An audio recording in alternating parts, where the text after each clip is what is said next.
안녕하십니까. 혼란한 정치 시사이쇼를 술술 풀어보는 송권의 혼술 6월 19일 목요일에 인사드립니다. 김민석 파동 제2의 조국 사태로 치닫고 있죠. 김민석 사태에 대해서 이재명은 여전히 어떤 경질을 할, 그러니까는 인사철회를 할 생각이 없는 것 같습니다. 오기 인사, 또 불통 이런 이미지가 처음부터 씌워지고 있죠. G7 회의에 참석을 하러 가면서 캐나다로 가는 기내에서 기자 간담회를 했는데 그 자리에서 김민석 의혹에 대해서 그냥 의혹에 불과하다더라. 본인이 아무 문제 없다고 하지 않았느냐. 아마 청문회에서 전부 다 소명을 할 거다. 이렇게 안이하게 대답을 했습니다. 제가 본인에게, 그러니까 이재명이 김민석에게 어떻게 된 건지 물어봤는데 본인으로서는 충분히 다 설명할 수 있는 그냥 유혹에 불과하다 말씀하시고 계신다. 이렇게 이야기를 했습니다. 본인이 아니라고 하는데 왜 자꾸 시비를 거느냐, 문제를 삼느냐. 그냥 간다. 이 이야기죠. 자, 그리고 결과적으로는 이 청문회만 그냥 거치면은 청문회 지금 사흘 하자고 국민의힘에서 하는데 이틀만 한다고 하죠.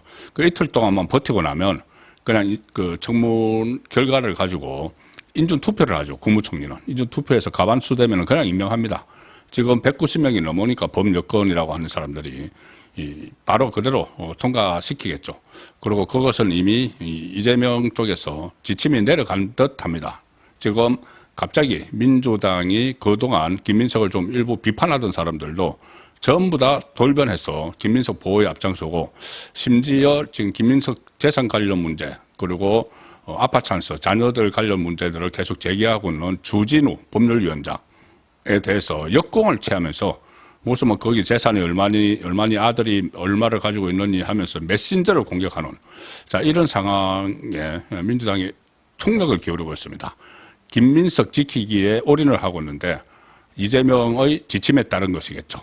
자 그런데 이재명이 출국을 하고 지금 다시 돌아왔는데 그 사이에 김민석의 그 의혹들은 일파만파 너무나 다양하게 지금 퍼지고 있습니다. 끝이 없는 의혹이 이재명이 국내에 없는 동안에도 계속 왔습니다. 그럼 이재명이 좀 바뀌었을까요? 자, 일단 이재명이 해외에 나가는 동안 이런 논란들이 있었습니다. 자료 제출 요구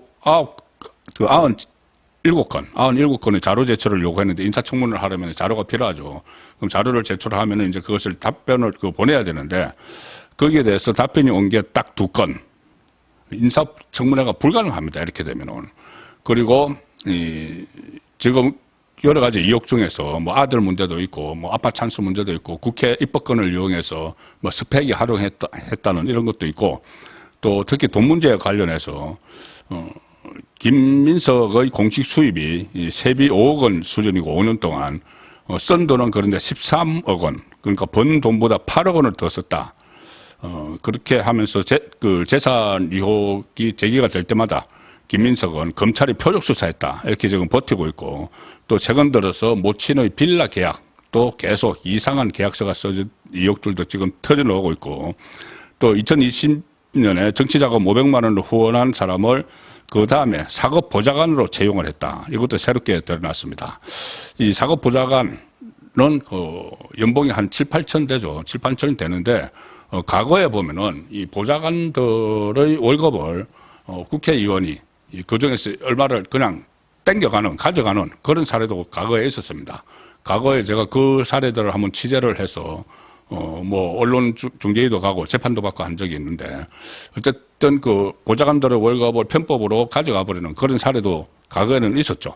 물론 제가 지금 김민석 그 후보자가 그런 일을 했다고 말씀드리는 것은 아니고 좀 의혹이 있다는 겁니다. 500만 원 후원자를 그 고액 연봉 사급 보좌관으로 채용을 했다.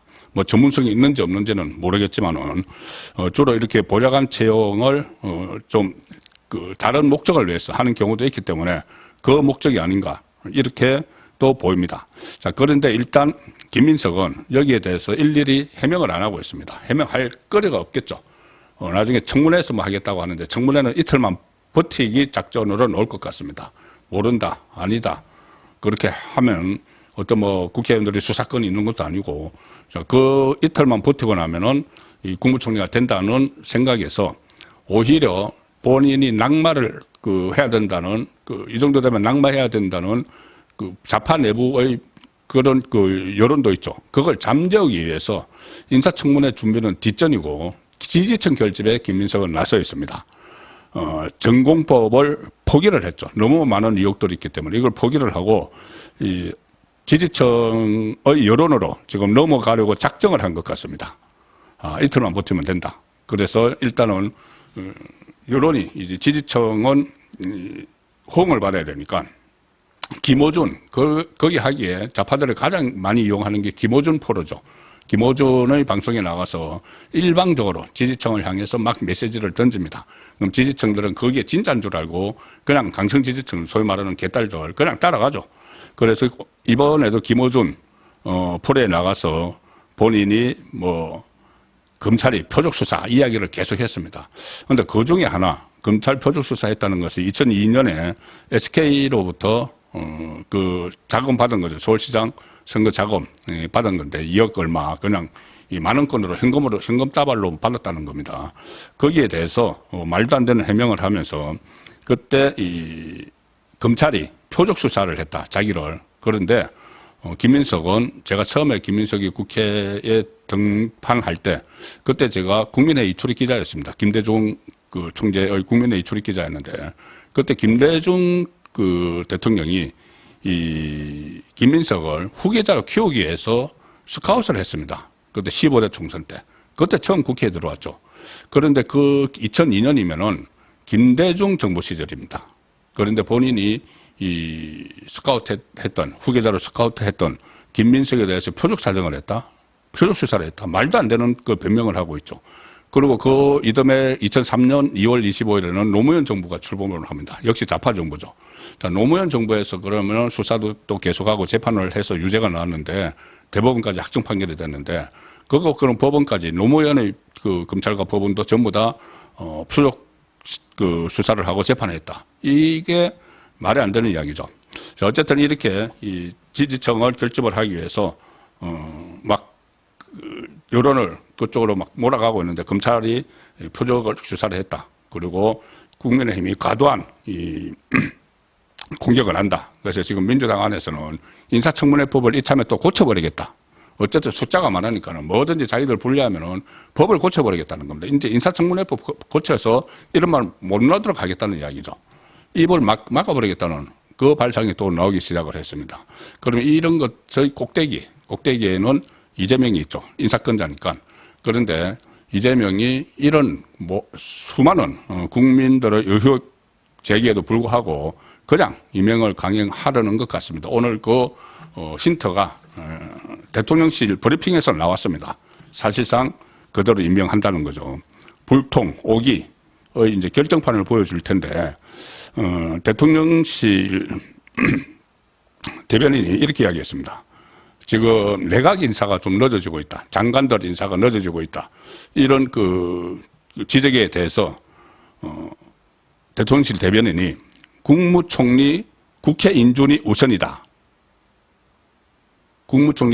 국무총리가 우선이다. 오늘 한 말입니다. 내각 인사가 내정과 유력에서, 그러니까 내각 장관들을 내정하고 유력하게 이렇게 지목을 해놓은 상태에서 그 장관이 확정이 되기 위해서는 국무총리가 반드시 필요한 과정이 있다. 그게 있죠. 인사재청권. 국무총리가 내각 강력 재청권이 있죠. 재청권을 행사해야지 이게 인사청문회로 넘어가고 그렇게 하는 겁니다. 그래서 그러려면 국무총리 인준이 필요하기 때문에 그래서 국무총리가 우선된 다음에야 아마 내각은 나오게 되지 않을까 싶다. 자, 그리고 내각에 대해서는 대통령께서도 이재명이죠. 말씀하신 바 있지만 바로 적극적으로 발표가 있지는 않을 것이다. 그러니까 내각 명단을 다 짜놓고 기다리는 겁니다. 김민석이 빨리 24일, 25일 국회 인사청문회 하면은 바로 땅땅 두드려서 인준 표결해서 무조건 지금 지침이 내려와 있으니까는 이재명이 지침이 내려와 있으니까는 전부 다 통과시키겠죠. 그 통과시키면 바로 임명을 하고 그 다음에 장관들을 순차적으로 다 제청을 받아서 임명을 해버린다는 이야기죠. 자, 그러면은 이 상황을 보면은 김민석의 낭만은 없다는 이야기죠. 지금 G7 갔다 와서 상황들을 다 보고받고 들었을 텐데도 대통령실 대변인이 이렇게 이야기하는 것은 그냥 인준 절차가 우선이다. 그러니까는 빨리 국무총리 임명이 우선이다. 그 다음에 장관들을 할 거다. 지금 뭐 장관들은 국무위원들은 이 윤석열 전 대통령이 임명한 국무위원들이 그대로 지금 뭐 국무회의 의결해주고 말 잘 듣고 있죠. 자, 그래서 그거 당분간 쓰고 일단 논란이 있더라도 다 무시해버리고 깡그리 무시하고 김민석을 총리로 시켜서 그때부터 내각을 짠다. 이게 오늘 분명히 했습니다. 이재명이 국내에 없는 동안 그 많은 의혹들이 새로 쏟아졌는데도 아예 무시하고 눈 감고 모른 척하고 자, 이런 불통, 오기 인사가 지금 되고 있는데 그런데 이 김민석은 임명이 돼도 국무총리 올라도 수사받아야 됩니다. 이제 시민사회단체들이 줄줄이 고발할 겁니다. 그 아들 문제나 아니면 돈 관련, 일종의 채무로 위장한 불법 정치자금 가능성, 이런 것들에 대해서 줄줄이 고발이 들어갈 겁니다. 그리고 보좌관 문제, 이런 것도 좀 석연치 않기 때문에 이것도, 뭐 보좌관을 뭐 이 문제는 고발을 하기가 그렇지만은 다른 문제들은 여러 가지 인사청문회 대상이 아니고 수사 대상이다. 이런 말이 나오는 것들이 많죠. 그것은 고발이 들어가면은 수사를 해야 됩니다. 국무총리가 무슨 뭐 불소추 특권도 있는 거 아니고 다만 이제 김민석은 또 국회의원 자리를 가지고 그대로 들어가려고 하니까는 나중에 혹시 구속영장이 청구가 되면은 또 체포동의안, 이재명처럼 체포동의안 그 뒤에 숨을 수는 있겠네요. 어쨌든 이재명 정권의 운명을 나락으로 빠뜨릴 수도 있는 김민석인데 그걸 어떤 필요성에 의해서인지 그러니까 1호 인사를 낙마시키기 싫다. 낙마시키면 이제 계속 밀린다. 이런 오기를 가지고 버티고 있는 거죠. 이재명이. 그런데 이것이 나중에 이재명 정권의 운명을 정말 나락으로 떨어뜨리는 제2의 조국 사태로 본격적으로 번질 가능성은 여전히 남아 있습니다. 예, 오늘 저는 8시 라이브 선거권의 정치 쇼 시간에 다시 뵙도록 하겠습니다. 감사합니다.